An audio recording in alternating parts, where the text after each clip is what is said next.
1544. Dan kali ini saya sudah bersama dengan Farah, narasumber kami untuk bertanya mengenai rumah Belanda di Depok. Saya Dina Aprilianti. Di sini saya sedang berada di rumah Belanda Cimanggis. Di sini saya bersama dengan Bapak Jamal, karyawan di sini. Oke, untuk pertanyaan pertama, Bu, sebenarnya fungsi dan latar belakang umum rumah Belanda ini itu untuk apa sih, Bu? Ya, bangunan ini sebetulnya bukan rumah tinggal ya. Awalnya bangunan ini kan adalah bangunan yang lahannya dibeli oleh Gubernur Jenderal VOC ke-29 yaitu Padepara, yang dihadiahkan kepada istrinya yaitu Johanna Pubeck sebagai Landhuis. Landhuis itu rumah peristirahatan. Dan ketika Johanna wafat, bangunan ini kembali diserahkan pada kerabatnya David J. Smith yang membangun bangunan tersebut, yang pada akhirnya bangunan ini beralih ke pemilikannya sehingga tidak diketahui sampai terjadi gempa besar yaitu pada tahun 1834, di mana bangunan itu sebagian besar hancur karena gempa, yaitu gempa Megamendung. Kemudian bangunan itu dibangun kembali pada sehingga akhirnya bentuknya yang sama mirip dengan yang ada sekarang ya, yaitu dibangun kembali sesuai dengan arsip yang ada adalah pada tahun 1930. Lalu bangunan ini juga pernah menjadi markas Belanda yaitu tahun 46 sampai dengan 47. Nah, ketika Indonesia merdeka, bangunan ini langsung menjadi milik, kan semua kepemilikan beralih menjadi milik NKRI ya, ketika itu jadi milik pemerintah Indonesia dan kemudian diserahkan pada tahun 1961 itu kepada RRI dan dibuatlah di sana 3 pemancar RRI. Pada tahun 1967 diresmikan oleh Bapak Presiden kita Soeharto.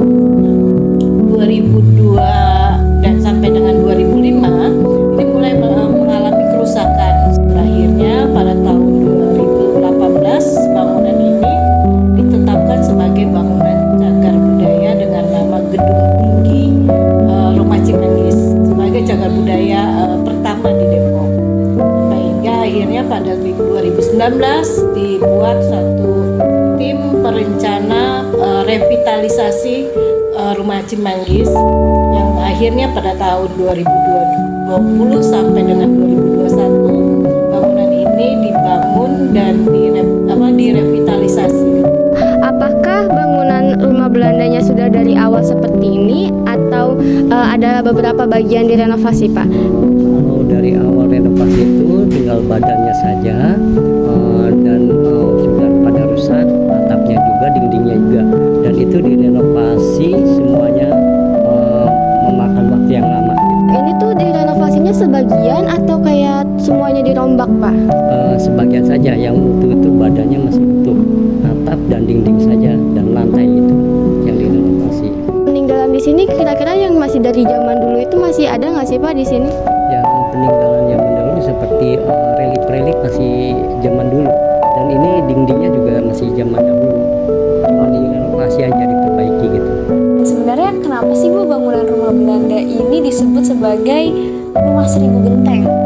Ya, karena kan bangunan ini cukup tinggi ya, makanya disebut juga dengan diberi nama Gedung Tinggi Rumah Cimanggis.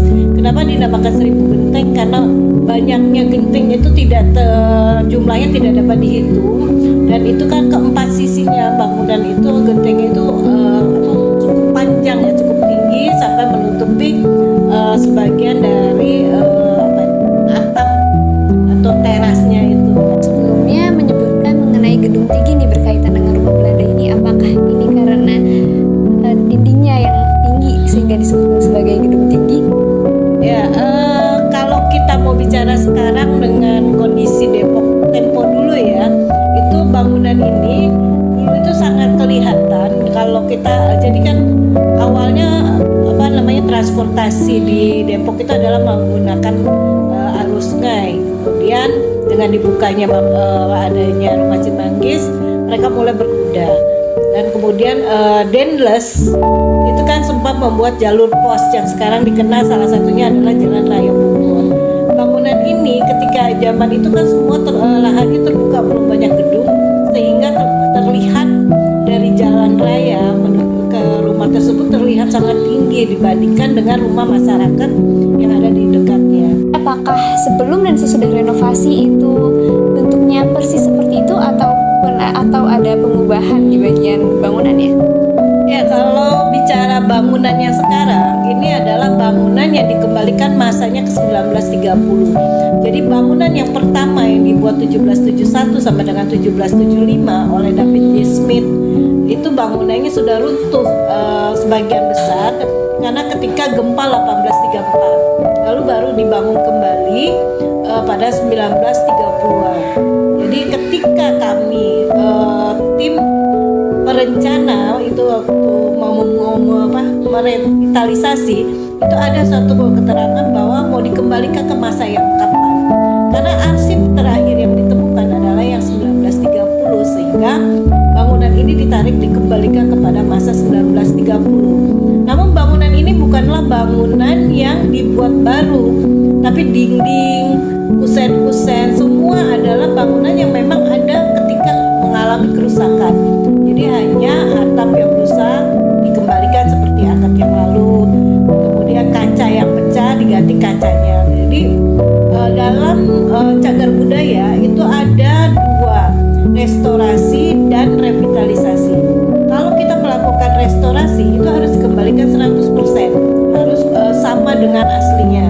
Nah, saat ini tidak memungkinkan kalau kita misalnya menggunakan tes kayunya 300 tahun mencari kayu yang sejenis. Makanya di dalam undang-undang cagar budaya itu boleh yang dilakukan dengan namanya revitalisasi, 70% mendekati keaslian. Juga di mana di dalamnya ada juga dalam undang-undang diatur dengan adaptasi, artinya mengadaptasi mengikuti bangunan ini tetap sama ya bangunan aslinya. Kemudian yang sudah rusak itu boleh diadaptasi, misalnya plafon tadinya menggunakan kayu sekarang menggunakan baja seperti itu. Jadi bangunan ini tidak mengubah ke masa yang 1930 sesuai dengan arsip yang ada di Belanda. Dan sebenarnya bangunan ini tuh untuk kedepannya fungsinya itu untuk apa sih Bu? Dan kira-kira apakah ada kemungkinan untuk dibuka untuk umum?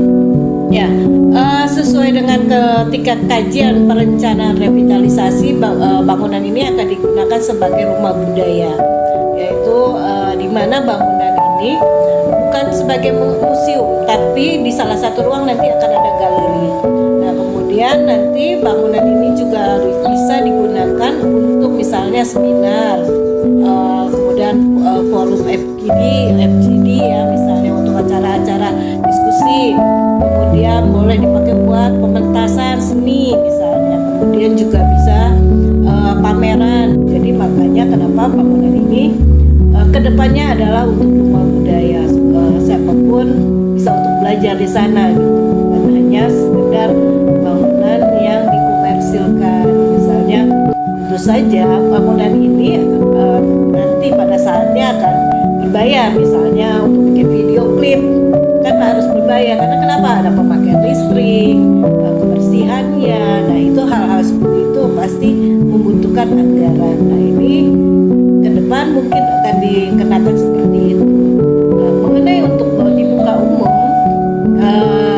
kami atau saya belum mengetahui kapan akan dibuka, karena pihak dari pemilik akan membuatkan jalur khusus. Jadi kalau sekarang kan untuk masuk hanya bisa melalui komplek Depen dan kampus UII. Nah ini nanti yang direncanakan adalah punya jalur khusus. Jadi orang tidak lagi harus muter ke kampus dahulu baru masuk ke rumah Cimanggis, atau harus melalui perumahan. Nah, akses kemungkinan akan dibuka adalah melalui Raya Bogor. Kenapa? Memudahkan transportasi umum. Orang jadi bisa ke sana tanpa kesulitan harus jalan yang cukup jauh. Oke baik. Lalu menurut Ibu sebenarnya bagaimana sih turut serta warga sekitar dan juga para pelajar untuk melestarikan rumah Belanda ini? Kan mengingat di mana rumah Belanda ini merupakan tempat bersejarah ya Bu. Itu bagaimana Bu? Ya, harapan ke depan adalah masyarakat, pelajar, mahasiswa, bahkan mungkin yang akan menggunakan bangunan ini adalah menjaganya. Karena ketika bangunan cagar budaya atau objek sebelumnya kan adalah objek juga cagar budaya, kemudian dicagar budayakan dan direvitalisasi. Adalah harapannya 50 tahun ke depan bangunan ini masih tetap ada. Nah, karena adalah suatu persyaratan seandainya nanti dicagar budayakan kembali adalah minimal 50 tahun. Kemudian mewakili gaya bangunan 50 tahun. Nah, itu saja sudah membantu untuk melestarikan dari bangunan ini.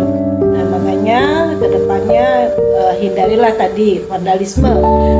Mungkin pengunjung tetap menjaga kebersihannya.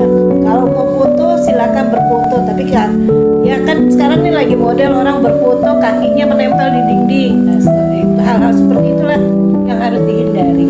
Silakan menggunakanlah dengan baik bangunan ini dalam pemakaian, dalam misalnya untuk bersosialisasi atau forum diskusi. Kami para pelestari, kemudian juga dari tim cagar budaya, dari kepemilik itu tidak bermasalah menggunakan untuk kegiatan-kegiatan. Oke baik Bu, sebenarnya sekian nih pertanyaan dari kami. Terima kasih untuk Ibu telah meluangkan waktunya untuk mengikuti wawancara kami. Terima kasih Ibu. Ya, sama-sama. Semoga bermanfaat ya, dan ini bisa menjadi masukan dan pelajaran juga untuk pada adik-adik semua ya, untuk menjaga bangunan dan